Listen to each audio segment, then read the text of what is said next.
Hello, my name is Adrian Ramirez, and this is my cultural communication practice proposal. And I'm doing mine on Japanese culture. And I actually found a couple of sources that I thought were really interesting as to the practices that they do. And one of them was talking more about how they're more like they keep to themselves and they don't really state their opinions in like public settings because they don't want to like hurt the relationships that they have with others. They want more of like peaceful relationships, and that was one of the practices that I thought was really interesting. And then a couple other ones that I found were how parents towards their children, they like starting them off younger, teaching them characteristics that will help them be more responsible and more independent, and kind of have like more independence as a whole.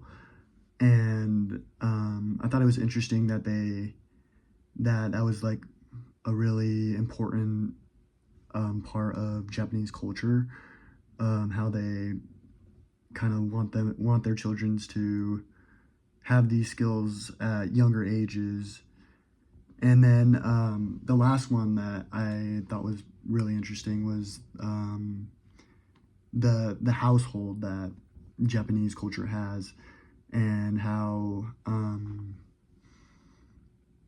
they still like the household and like who lives with them in the household.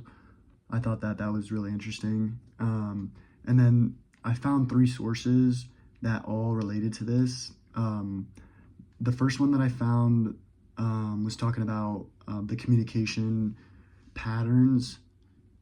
And then, yeah, I was basically talking about how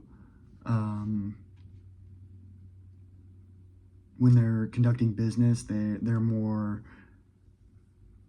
don't really share their opinion as much because they want to have like relationships that are more like sound, I guess.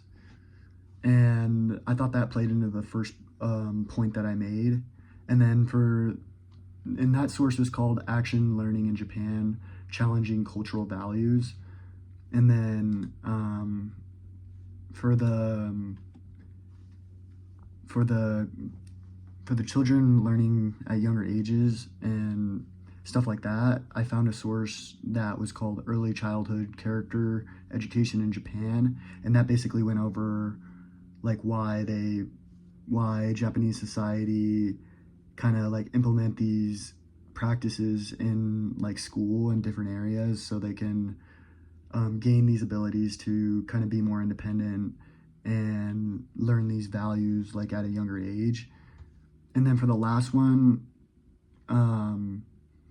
the source was called Gender, Family Norms, and Male Factor Infertility in Japan.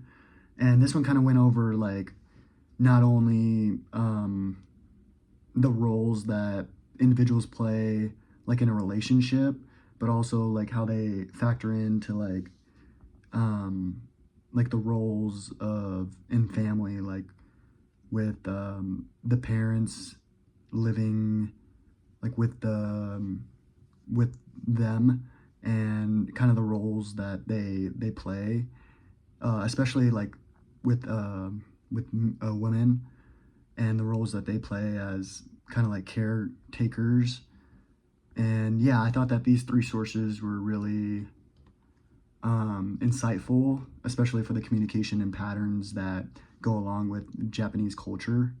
I think that this argument proposal should be accepted because it goes over a lot of different type of patterns that go on in Japanese culture, and it also explains not only one but a couple different areas that are different from American culture. And yeah, I thought that these three sources were really strong in explaining the differences that are shown.